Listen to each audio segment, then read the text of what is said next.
और अब खबरों को जानेंगे विस्तार से। 9 साल की मासूम की पाली जिले की एक बेटी की आतंकी को इस बेटी ने पकड़वाया था।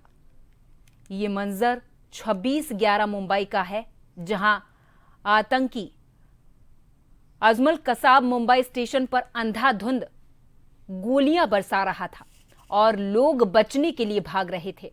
उसी स्टेशन पर देविका को सुमेरपुर की रहने वाली अपने पिता भाई के साथ पुणे जाने के लिए वो आई हुई थी। आतंकी की एक गोली देविका के भाई को लगती है और देविका के भी इसमें संक्रमण की वजह से उसका भाई बड़ा होने के बावजूद भी आज भी कम उम्र का ही दिखता है। दूसरी ओर देविका के पैर में गोली लगने के बाद उसका ऑपरेशन किया जाता है। इस घटना के बाद वो परिवार के साथ सुमेरपुर आ जाती हैं। परिवार की देखभाल करने के बाद भी उसे मुंबई से कॉल आता है गवाही के लिए। देविका हिम्मत दिखाकर पाली की बेटी कसाब के खिलाफ पहचान देकर उसकी गवाही देती है, उसे फांसी के फंदे तक पहुंचा देती हैं।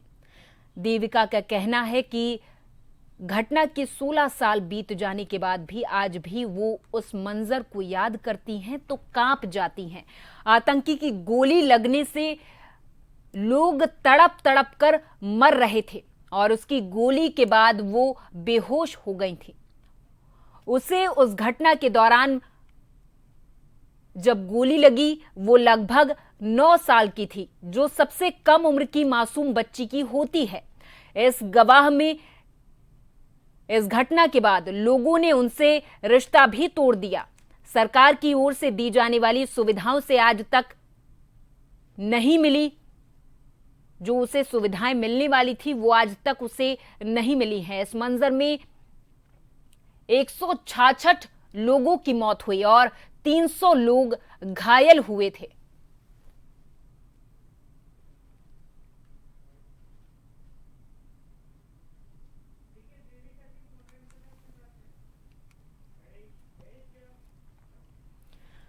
और इस खबर पर हमारे साथ उस वक्त की पीड़ित देविका, जिन्होंने उस वक्त उस मंजर को महसूस किया, हमारे साथ फोन लाइन पर जुड़ गई हैं। देविका, अब जब उस घटना के, उस हादसे के 16 वर्ष पूरे हो चुके हैं, आज 16वीं बरसी हम मना रहे हैं और ये बात किसी से छुपी नहीं है कि उस वक्त जो मंजर हुआ, जो उस वक्त की तस्वीरें सामने आई, वो हर किसी को झकझोर कर रख देने वाली थी। उस वक्त आप वहां पर मौजूद थी जब आपको गोली लगी।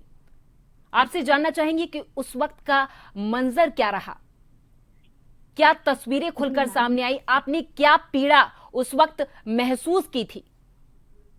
जी मैम, 16 साल हो गए उस हादसे को। 26/11/2008 की रात मैं अभी भी भूल नहीं पाई हूँ, ना ही कभी भूल पाऊंगी। उस रात में मेरे पापा, मेरे भाई और मैं, हम तीनों पूना जाने के लिए बैंड्रा से सीएसटी गए थे। सीएसटी में 12-13 नंबर प्लेटफॉर्म के सामने हम बैठे। उतने में मेरा भाई बोला मुझे टॉयलेट आया। पापा बोले तू जाके आ जा, फिर हम टिकट निकाल के जाएंगे। जैसे ही वो गया, अचानक से बॉम्ब धमाका होता है और गोली फायरिंग होने लगती है। लोग भागने लगते, किसी के हाथ से खून निकल रहा है तो किसी के पैर से, तो किसी के सर से। कुछ समझ नहीं आ रहा था मुझे कि वहाँ क्या हो रहा है। तभी मेरे लिए वो तभी समझ आया नामुमकिन था। तब मेरी उम्र 9 साल 11 महीने की थी। मेरे सामने तभी मैं एक शख्स को देखती हूँ जिसके हाथ में बड़ी सी गन है और वो अंधाधुंध गोली फायरिंग कर रहा है। मैं मेरे पापा के साथ जैसे भागने की कोशिश करती हूँ, वैसे एक गोली आके मेरे राइट पैर में लग जाती है। मैं गिर जाती हूँ। गोली लगने के बाद मैं बेहोश हो गई। वहां से मुझे सेंट जॉर्ज हॉस्पिटल लेके गए। सेंट जॉर्ज में काफी पेशेंट थे, डॉक्टर किसी को बेहोश कर पा रहे थे तो किसी को नहीं कर पा रहे थे। वो देख के मैं डर गई, घबरा गई। वहां मेरा ऑपरेशन नहीं हुआ। वहां से मुझे जेजे हॉस्पिटल शिफ्ट किए। जेजे हॉस्पिटल में करीबन मैं 1.5 महीना एडमिट रही। मेरा पैर का अच्छा ऑपरेशन किया गया। मेरे पैर से गोली निकाली गई। जब मुझे डिस्चार्ज किया था तो उसके बाद मैं मेरे गाँव राजस्थान सुमेरपुर आई थी। कुछ दिनों बाद मुंबई के रेवेन्यू ऑफिसर से हमें कांटेक्ट किए, बोले कि आप कोर्ट में आके गवाही दो। हमने बोले कि हम रेडी है। तो 10 जून 2009 को मैं और मेरे पापा, हम दोनों ने कोर्ट में आके कसाब को पहचाना था। मेरे पापा ने दोनों आतंकवादी को देखा था, कसाब और अब्बू इस्माइल को, और मैंने कसाब को। देविका, आपसे ये भी जानना चाहेंगे कि उस वक्त जब आप घायल हुई थी, उस वक्त जब आपने गवाही दी थी आतंकी के खिलाफ, उस वक्त सरकार ने कुछ सुविधाएं देने के लिए आपको कहा था, लेकिन वो सुविधाएं अब तक आपको नहीं मिल पाई हैं। सरकार में से मुझे वादे तो पहले काफी आए, बोले गए कि हम आपके लिए करेंगे वो करेंगे, बट किया नहीं। हर चीज के लिए मुझे लड़ना पड़ा। कुछ चीजें मुझे मिली है जो भी, तो उस चीज के लिए मुझे सिर्फ लड़ाई करनी पड़ी, जब जाके वो मुझे मिली है, वरना मुझे ऐसे इजीली कोई चीज मुझे नहीं मिली है मैम। जैसे तो हर चीज के लिए मुझे कौन सी लड़ना सुविधाएं पड़ा। देने के लिए सरकार ने कहा था और कौन सी सुविधाएं आपको मिल चुकी हैं?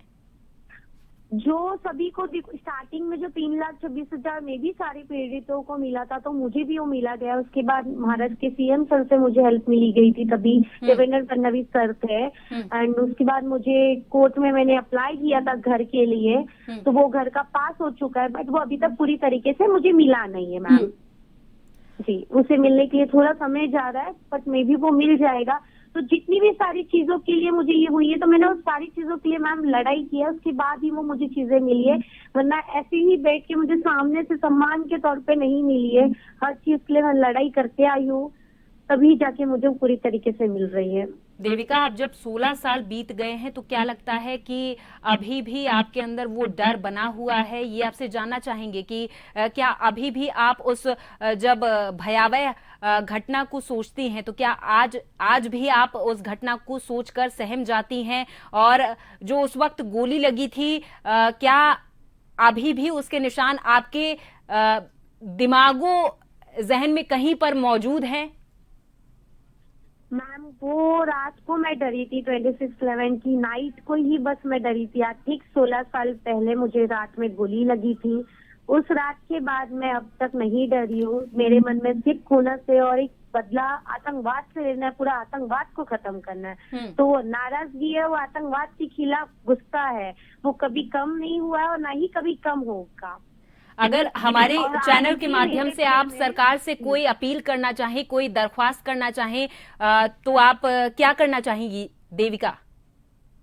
मैं सरकार के आपके चैनल से यही कहना चाहूंगी सरकार को कि आतंकवाद के खिलाफ इतनी बड़ी कानून बनाइए कि कोई भी आतंकवाद कहीं पर भी हमला कुछ ना करे, और कोई और देविका ना बने, कहीं और इतने ऑफिसर शहीद ना हो, और ना ही इतने लोग घायल हो, ना ही इतने लोगों को गोली लगे जो आज इस दुनिया में नहीं है। आज उनके घर में क्या होती होगी, ये बात सोच के मैं बहुत अच्छी तरह जानती हूँ मैम, क्योंकि इन 16 सालों में जो दर्द मुझे भी हुआ है वो उन लोगों को भी होता है। तो मैं एक अकेली नहीं हूँ, इस 26/11 की काफी लोग हैं, और मैंने भी बहुत कुछ फेस किया इन 16 साल में। कभी लगा नहीं था कि मुझे वो 26/11 के बाद और भी कुछ चीजें इतनी फेस करनी पड़ेगी, तो मैं करते आई हूँ, और शायद आगे भी होगा तो वो आगे भी करूंगी मैम। कभी बहुत हिम्मत बहुत नहीं धन्यवाद देविका, हारूंगी। आपके साहस को पूरा देश सलाम करता है। देश अपने आप में अपनी एक नई मिसाल कायम कर रहा है, और देश के जो जाबाज सिपाही हैं, जो सुरक्षाकर्मी हैं, वो देश की सुरक्षा के लिए 24 घंटे तैनात हैं। ठीक आज 16 साल पहले 26/11/2008 की रात मैं, मेरे पापा, मेरे भाई और मैं, हम तीनों पूना जाने वाले थे। पूना जाने के लिए हम सीएसटी गए थे। बांद्रा से सीएसटी पहुंचे। सीएसटी में 12 और 13 नंबर प्लेटफॉर्म के सामने बैठे। उतने में मेरा भाई बोला मुझे टॉयलेट आया। पापा बोले तो टॉयलेट जाके आजा, हम टिकट निकाल के जाएंगे। जैसे ही वो टॉयलेट को गया, अचानक से बॉम्ब स्फोट हुआ और गोली फायरिंग होने लगती है। लोग भागने लगते, किसी के हाथ में गोली लग रही तो किसी के पैर में। मुझे समझ नहीं आ रहा था कि आखिर यहाँ सब क्या हो रहा है। तब मेरी उम्र 9 साल 11 महीने की थी। उस टाइम मैं एक शख्स को देखती हूँ जिसके हाथ में बड़ी सी गन है और वो अंधाधुंध गोली फायरिंग कर रहा है। मैं मेरे पापा के साथ भागने की कोशिश करती हूँ, वैसी एक गोली आके मेरे राइट पैर में लग जाती है। वहां से मुझे सेंट जॉर्ज हॉस्पिटल लेके गए। सेंट जॉर्ज में काफी पेशेंट थे, वहां मेरा ऑपरेशन नहीं हुआ। वहां मैं और डर गई, घबरा गई। वहां से मुझे जेजे हॉस्पिटल शिफ्ट किए। जेजे हॉस्पिटल में करीबन मैं 1.5 महीना एडमिट रही। मेरा पेट का 6 ऑपरेशन किया गया, मेरे पेट से गोली निकाली गई। कुछ टाइम बाद मैं मेरे राजस्थान गांव आई थी। उसके कुछ दिनों बाद मुझे मुंबई क्राइम ऑफिसर से कांटेक्ट किए गए। बोले कि आप कोर्ट में आके गवाही दोगे? हमने बोला हम तैयार हैं। मेरे पापा ने दोनों आतंकवादी को देखा था और मैंने कसाब को देखी थी। फिर 10 जून 2009 को मैं और मेरे पापा ने जाके कोर्ट में आइडेंटिफाई किया था कसाब को। उस केस की मैं कम उम्र की पहली गवाह बनी थी।